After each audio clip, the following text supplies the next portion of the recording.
Want to make a podcast? Spotify's got a platform that lets you make one super easily, then distribute it everywhere and even earn money, all in one place for free.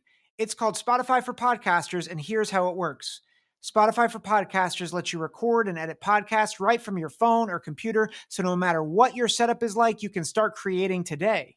Then you can distribute your podcast to Spotify and everywhere else podcasts are heard. Video podcasts are also available on Spotify, and when you want to take conversations with your fans to the next level, Q&A and polls are the best way to get them talking. With Spotify for Podcasters, you can earn money in a variety of ways, including ads and podcast subscriptions, and best of all, it's totally free. I highly recommend you give it a try. Download the Spotify for Podcasters app or go to www.spotify.com/podcasters to get started today. Big Ten, Big Ten, Big Ten, football talk. Big Ten, Big Ten, Big Ten, football talk. Big Ten, Big Ten, Big Ten, football talk. Big Ten, Big Ten, Big Ten, football talk. What's up, everyone? Welcome to the Big Ten Football Talk Podcast. I'm your host, Zach Guggenheim. We're talking Week 10 picks. Make sure to like, follow, subscribe wherever you get your podcasts. Make sure if you're on YouTube to hit that like button, smash that subscribe button, leave a review if you're on Apple or Spotify. Make sure you are tweeting at me on Twitter. Follow us on Instagram. Big Ten Football Talk is the handle. And then obviously, if you want to email me, big10footballtalk@gmail.com. All 14 teams in action this week, 7 games. It's going to be a fun weekend of college ball.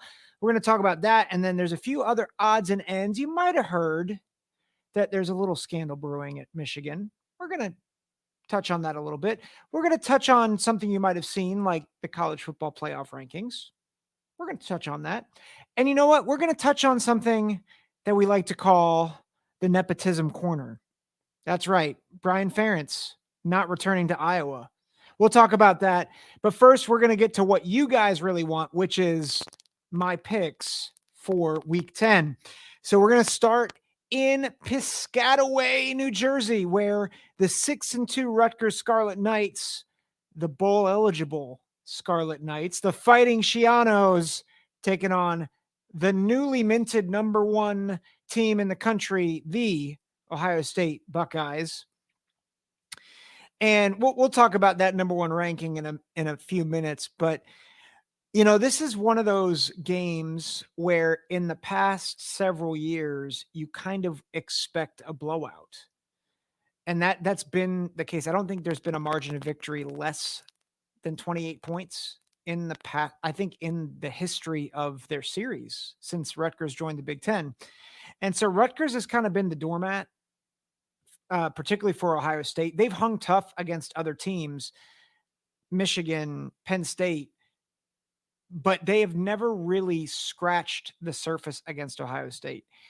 And this year, I think that there's a possibility that they can change the narrative here, right? They have really good defensive personnel. I think Flip Dixon is one of the more underrated defensive backs in the country. Aaron Lewis and Wesley Bailey, both really good on the defensive line. Both have 3 sacks. And I think Kyle Monungai is a good runner. I think obviously Gavin Wimsatt he's been hot and cold, but he's dynamic. He can make plays in the run game. So I think Rutgers has pieces to give Ohio State heartburn in this game. They have struggled at times against the run. I think we saw it even early on in the Wisconsin game. Braylon Allen was able to gash them for yards. We've seen it against other teams. I think we saw it with Purdue and Maccabee, and Notre Dame really wore them down a little bit in their game. And so I think Rutgers is strong where they need to be to make this a game. Here's my concern. I think Ohio State is still way more explosive than Rutgers. There's a lot of people down on Kyle McCord, and I get that. I still wonder if Rutgers has the personnel to hang with the home run hitters. And that I think that's the one difference between Ohio State and Michigan, quite honestly. Michigan has one, maybe two home run hitters. I think Roman Wilson can be a home run hitter at times, but really they're not super explosive. Like they are steady, they'll pound you into submission. I think they have good athletes. But they don't have like those guys that can get to that next gear. Ohio State has them across the board. They have it at running back in Travion Henderson. They have it in Marvin Harrison Jr. They're getting their second wideout back, Emeka Ibuka, most likely. Cade Stover has been very explosive this year. Arguably, he's been the best tight end in the Big Ten, maybe even in the country. And so this is you're talking about a team that is inconsistent at quarterback, but has the athletes that if your offense really struggles in turning the ball over and you keep giving Ohio State chances, it could be lights out very quickly. People don't realize that. Like if you look at Ohio State the past few weeks, they squandered opportunities against Penn State. They squandered opportunities against Wisconsin. And really, compared to the turnovers of the other team, like Ohio State's lost the turnover battle. They lost it in spades last week against Wisconsin, and they've missed opportunities. I think this week we see a little bit more of a polished version of Ohio State. And I think Rutgers offensively is not going to be able to move the ball consistently enough to keep Ohio State's offense on the field, off the field. And so I don't think it's as high scoring as it's been in the past. I still think it's going to be a cover. Ohio State, this is a 12 o'clock game on CBS. Ohio State's an 18.5-point favorite. I think they cover. I don't think it means anything against Rutgers. I think they've really progressed. I just think it's a bad matchup. It's a bad matchup for Rutgers because of the athleticism on the outside and the athleticism at tailback.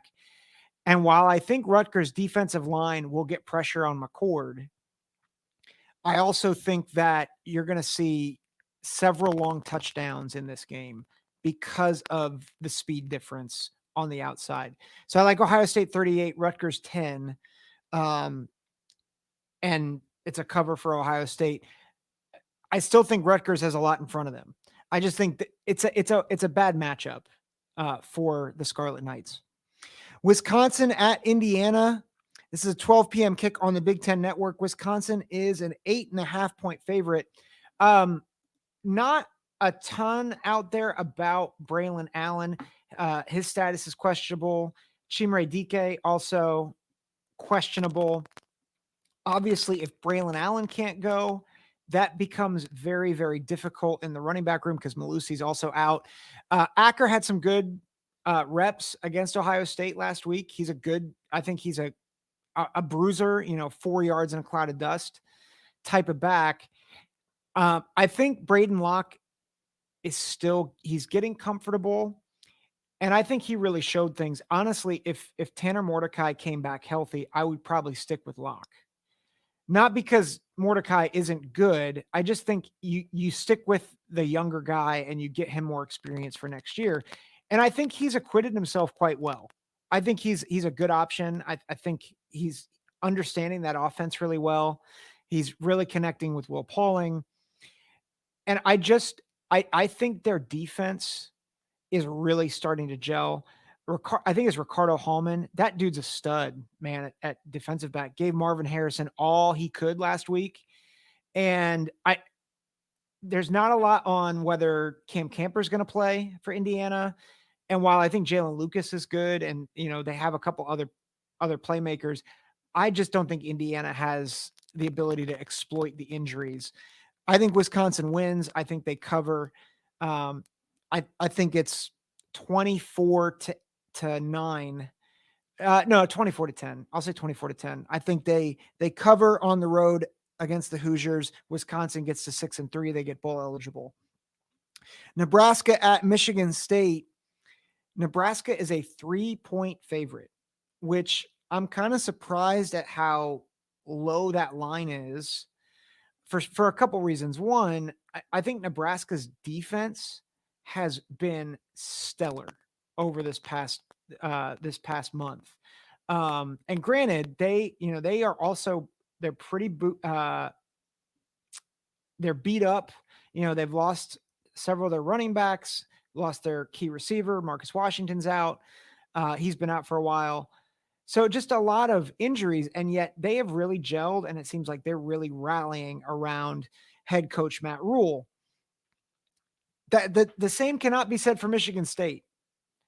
Michigan State also has a lot of guys out, but it really does not seem like they're rallying for their coaches. And in some ways, I can really understand that because they've been put in a really hard situation. Michigan State really struggled against Minnesota.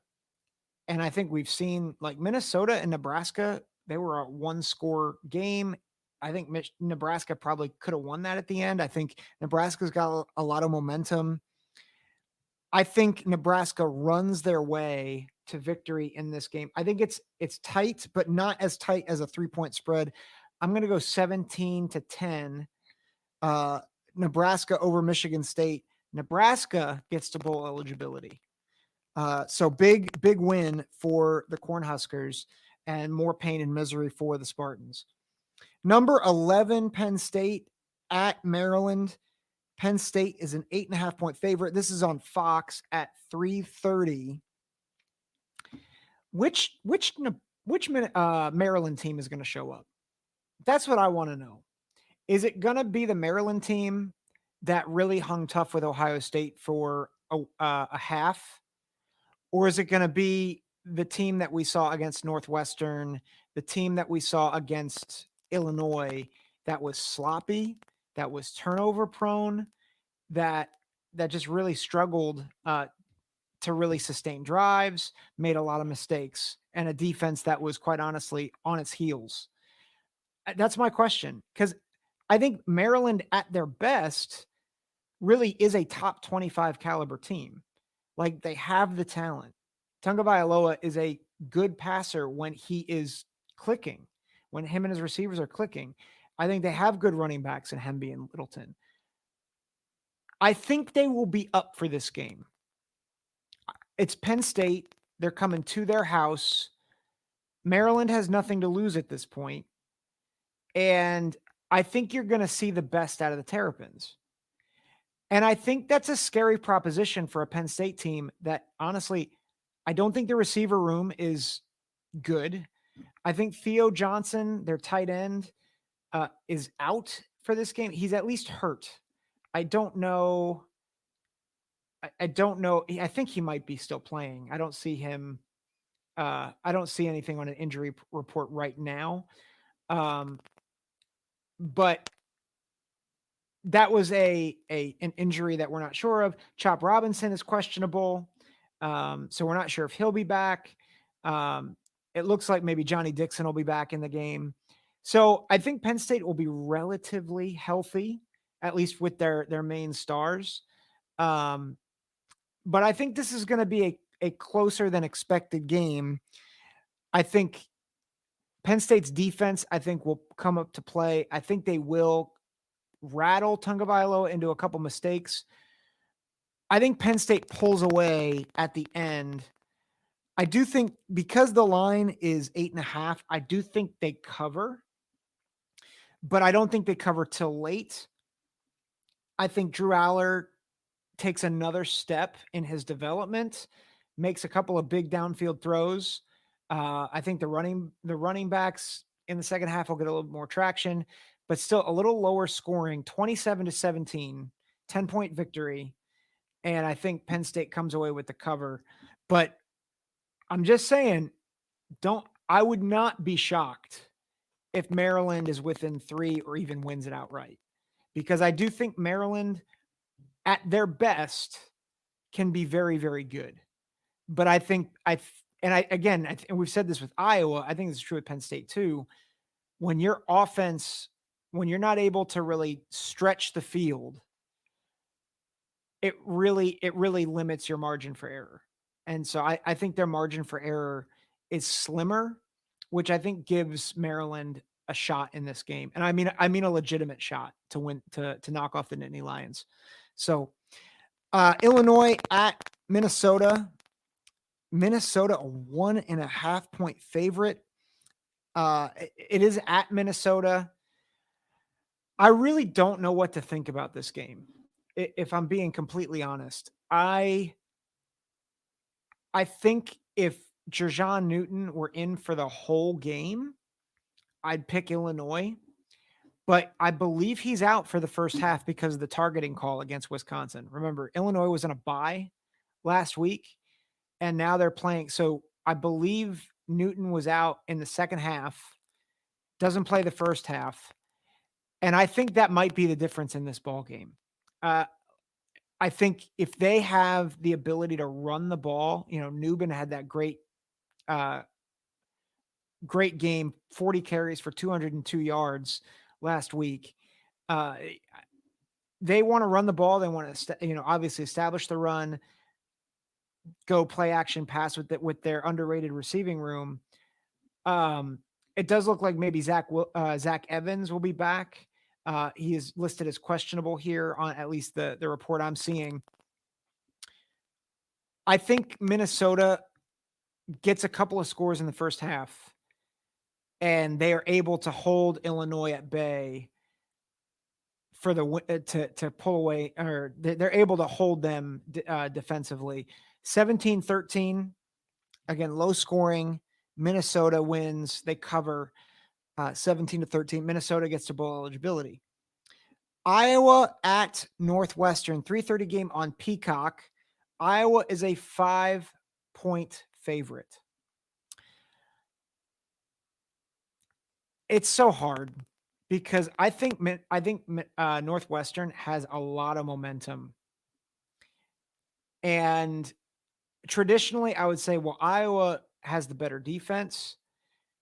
They will turn you over, and they'll score off of turnovers. The problem is Brandon Sullivan looked dynamite. He looked so good last week. And the reality is Iowa's defense is sound, and they have some really good talent. Cooper DeJean is probably one of the best corners in the country, let alone the conference. They have good defensive personnel, but if Deacon Hill can't get that passing game going and the running backs can't run the ball, I'm not so sure Northwestern isn't going to they might limit turnovers more than Iowa will. And I think that might be the difference in this game. I think that might be the difference for Iowa for the rest of the season because they're so banged up. They don't really have a good tight end that they can put out there anymore. At least one that's a difference maker, right? They lost Eric All. They lost Luke Lachey. I just think this is a tough ask for Iowa in the rest of the season. And I think if Brendan Sullivan can get anything going in the passing game, I think Northwestern pulls off the upset. It's at home. I think that really matters. I'm picking Northwestern at home 16-9. A lot of field goals. And I think Northwestern pulls off the upset. And Northwestern gets to 5-4. Iowa goes to 6-3. That's my guess. And then Purdue at number 3, Michigan. It's a 7:30 kickoff on NBC. I will be honest, I'm not sure why this game isn't on Peacock because this is going to be bad, guys. I think Purdue defensively is not going to be able to hold up against that Michigan run game. I think Michigan has had to hear 2 weeks of how everybody thinks they cheated. I think the momentum and the angst is high in Ann Arbor. The game's at home in Ann Arbor. I think 59-7. And that's nothing against Purdue. I think this is already a bad matchup for Purdue. But I think the added frustration of everything that they're going through, whether they're guilty or not, I just think there's going to be an extra layer of motivation this week. And I just don't think it's going to go well for Purdue. I think Hudson Card is going to throw a couple of picks. I think that pass rush is really going to get after him. I think they're going to shut down Purdue's running game. As much as I like Maccabee, I just don't think Purdue's going to get any semblance of offense going. And I think Michigan is going to show once again that they're one of the best teams in the country. So Michigan is a 32.5 point favorite. I have them covering. I think they might cover that by halftime. So it's a rough matchup for Purdue. And I think with this game, they get eliminated from bowl contention. So that's the picks. Let me just add a couple of thoughts from things going on outside. Well, not outside the conference, but within the conference. I mentioned Brian Ferentz, the offensive coordinator for Iowa, has been told, and the team has been told that he will be moving on after this season. That was a decision not by head coach Kirk Ferentz, which is Brian's father, but from the athletic director who made the decision. I want to start by saying, and I heard the Big Ten Network talking about this, and I thought it was a helpful perspective. Brian Ferentz did not, his goal was not to be the worst offense in college football, right? He loves Iowa. He loves those guys. He loves those players. And I think that the players, they enjoy him. Like, I think that's part of coaching. It's part of the football game is you build relationships with these guys. And so whenever I talk about, someone being fired and why they should be fired or why they shouldn't be fired, I never want to lose the human element to it, which is, Brian is, at least I want to believe, the best. He's not just sitting there trying to collect a paycheck. I think he really cares about this football team. I think he really cares about the program. I think he really cares about his players. I don't think any of that is untrue. So with what I'm about to say, it's not about Brian as a person, but there is a reality that you are paid. And I think for him, it was at least six figures to be effective at putting your offense in a position to help your team win games. Like, that is ultimately your job and your job description. And this Iowa offense for the past several years it hasn't just been mediocre. Like, mediocre would be a compliment. It has been downright horrendous. And I don't think it's unfair to point out just how horrendous it's been, right? Like, I'm pulling up the stats right now. Like, if you look at their scores from this past year, they've scored 24, 20, 41. All right. So first three games against non-conference teams, one of which is a Power 5 team. Not great, but 41's not bad. 0, 26, 20, 15, and 10. So they've scored more than 25 points twice this year. And it's easily the reason why they've lost both their games. All right. This past, or the year before, in 2022, they scored 7 against an FCS team. And by the way, the 7 was 2 safeties and a field goal. 7, 27, 27. Okay, so two games over 25 points. 14, 6, and 9. Or 14, 6, and 10, sorry. All of those were losses, by the way. 33 over 25. 24, 24, 13, 17, and 21.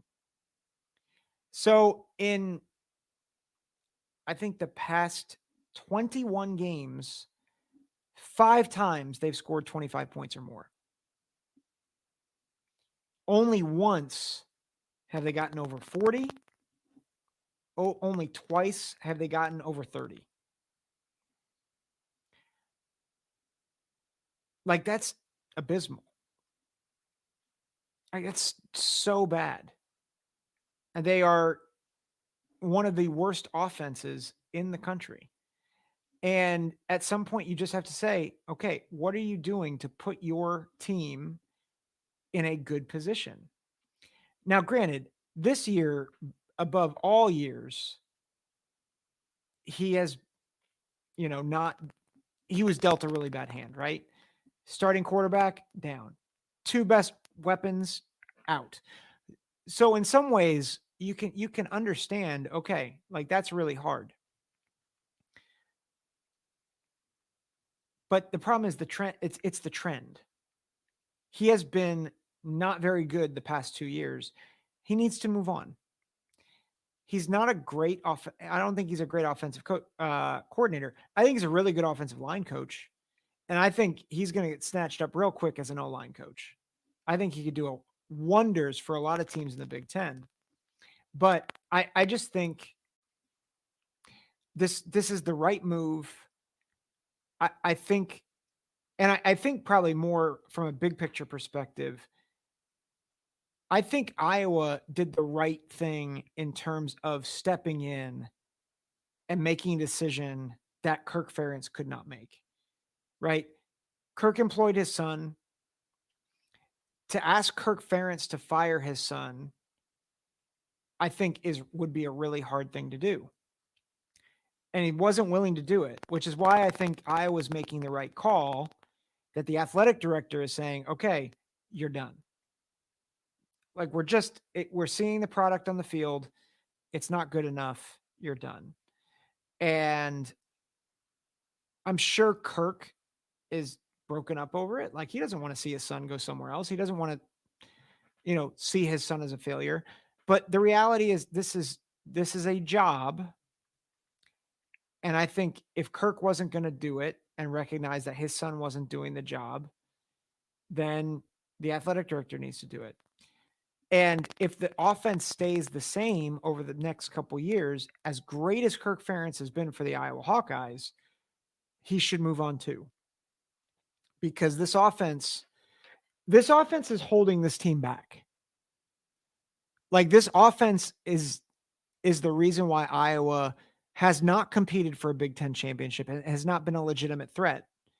If they could have had any semblance of a decent offense, not a good offense, a decent offense, they're a contender in the Big Ten. They're maybe even a playoff contender.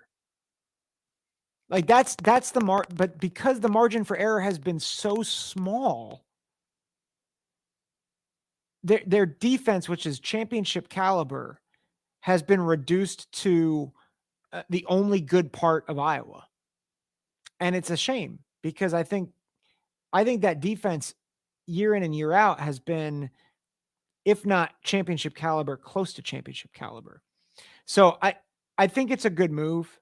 I'm curious to see what happens, who they hire.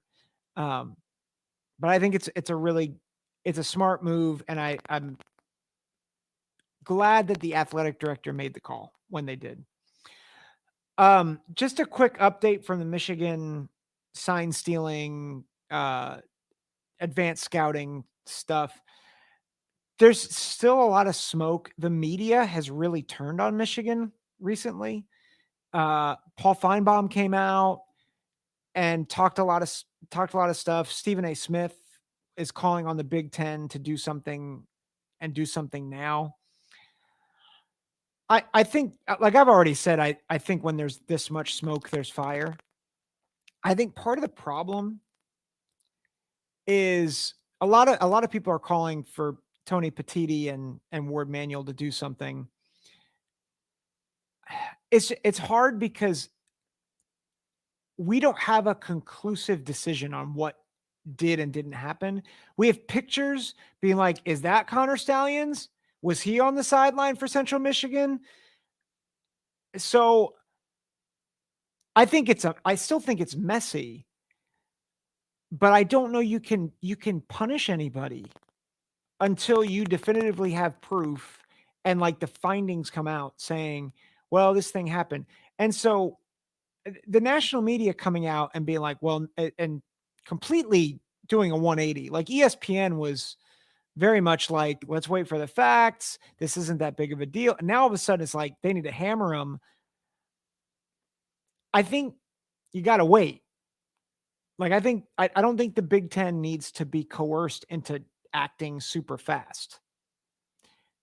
Take your time, get more information. I think more information's coming. Separate fact from fiction, and then make a decision. I think you can do that within the next few weeks. But I think just to make a decision, like without knowing all the facts, is dumb.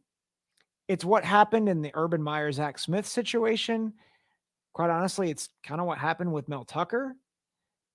It's I just, and that's not to excuse any of the behavior. It's just I don't think it's wise to make decisions when you don't have all the facts.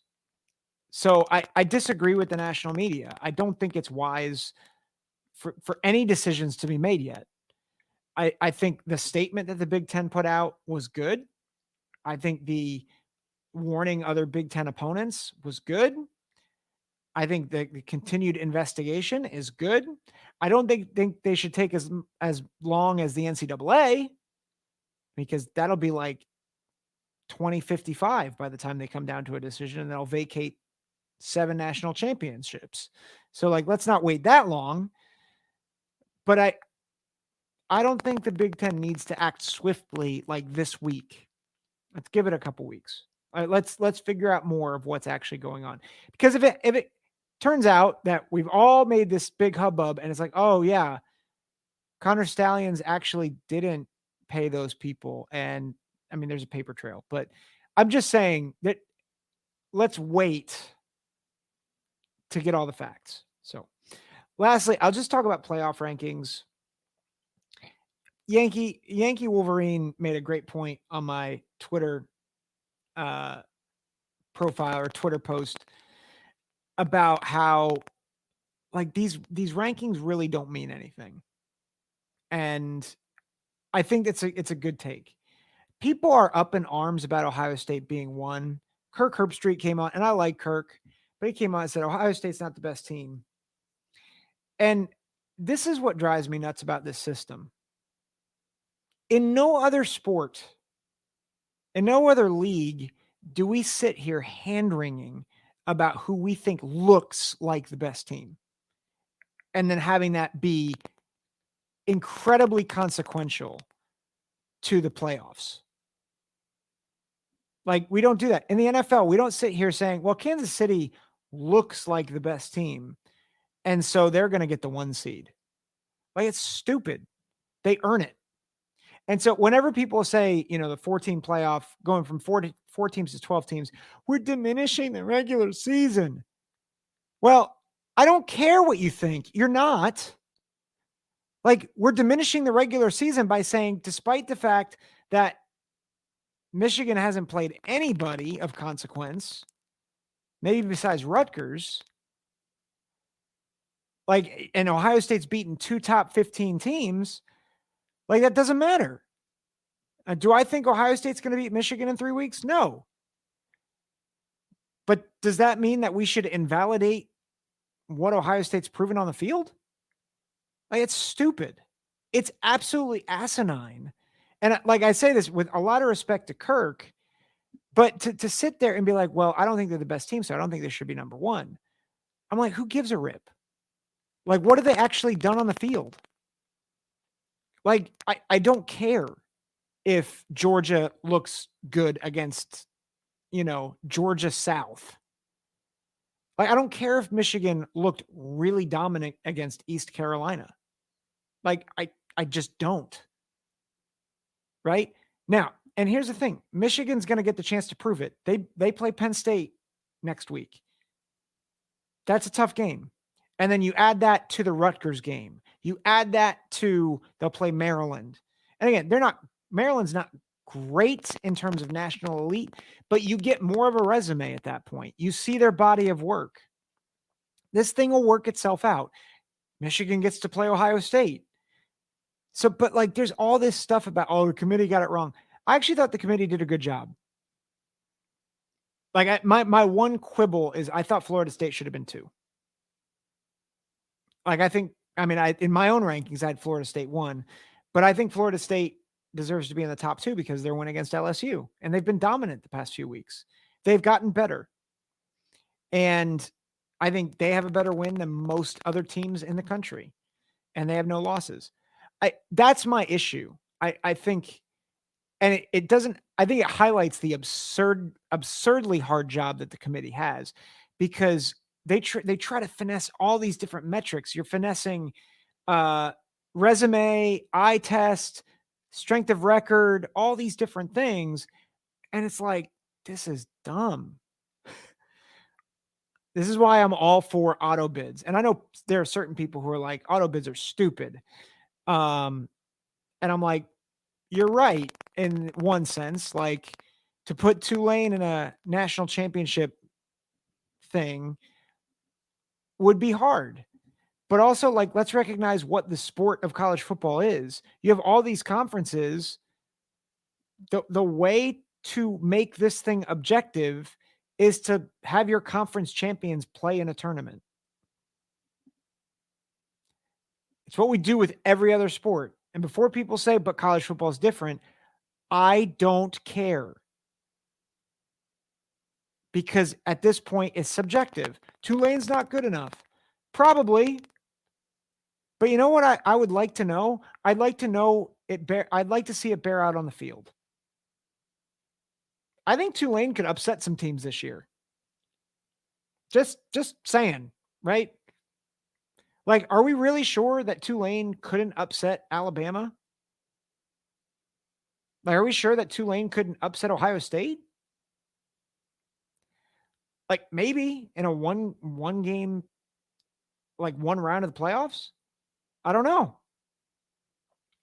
I just think it's the thing that drives me nuts about these conversations is we keep talking, well, who is the best team? And the reality is you don't know. Like we all knew that Michigan was better than TCU last year until TCU won. And people are frustrated to no end about that because, well, TCU was, TCU then lost to Georgia 65-7. People are like, well, that was a terrible championship game. The system didn't work. It absolutely worked. You got a playoff. You got the 4 best teams. Guess what? The championship game, like you saw the difference between a team that upset another team and the best team in the country. But that doesn't mean it was a failure. It means the system played out. And I get tired of these conversations.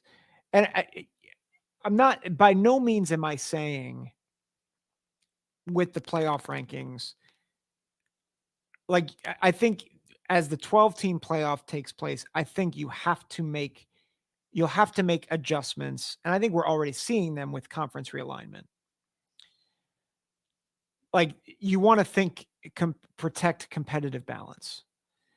And so do I think that every group of 5 conference champions should get in? Probably not. I mean, the purist in me and like person who thinks about playoffs a lot, I'd love to have a tournament with all the conference champions in it. But the reality is, I don't think that's fair to a lot of other teams. But then how do you make a system where you can make things more objective? Because this is going to be the problem until the end of college football, as we know it, is we're going to keep asking this question, well, who are the 12 best teams? And you need to start asking the question, who is qualified? Like who qualifies into our tournament? And that's what we never ask. We always ask, well, who are the 4 best teams? And like the reality is we might as well just put Bama in every year because they have the most talent. Except there are years that Bama doesn't qualify. And I think we have to think about that in the same way. Like, great example. Like, does Louisville have a chance to get into this thing? Because they've one loss, have a great win against Notre Dame. Like, if they win out in the ACC, are they going to be able to get in? Like, I don't know. So I hate this idea of best versus deserving. I don't think they should be pitted against each other. I think the deserving teams are the best teams because they actually won the games. You want to make the regular season matter? Then win-loss has to matter, right? Your schedule has to matter, which is why I have no problem with Ohio State being number one. And no, that's not me being a fan. That's me objectively saying, who else has the strength of their resume? Nobody. Like, it's not close. Now, teams, if Notre Dame loses to Clemson this week and other things happen, like Georgia crushes Missouri, then I have no problem putting Georgia 1, right? Or no problem putting Florida State 1, or, as things change, the poll changes, and that's fine. But just the whole eye test thing in general, it just frustrates the heck out of me. So that's my rant. I'm sorry for going long on this, but would love your thoughts. Feel free to email me, shoot me messages. Make sure you leave reviews, like and subscribe so that this podcast can continue to get out to other people. Share it with your friends. Really appreciate you guys. Appreciate you watching and listening. This has been the Big Ten Football Talk Podcast. Take care. God bless.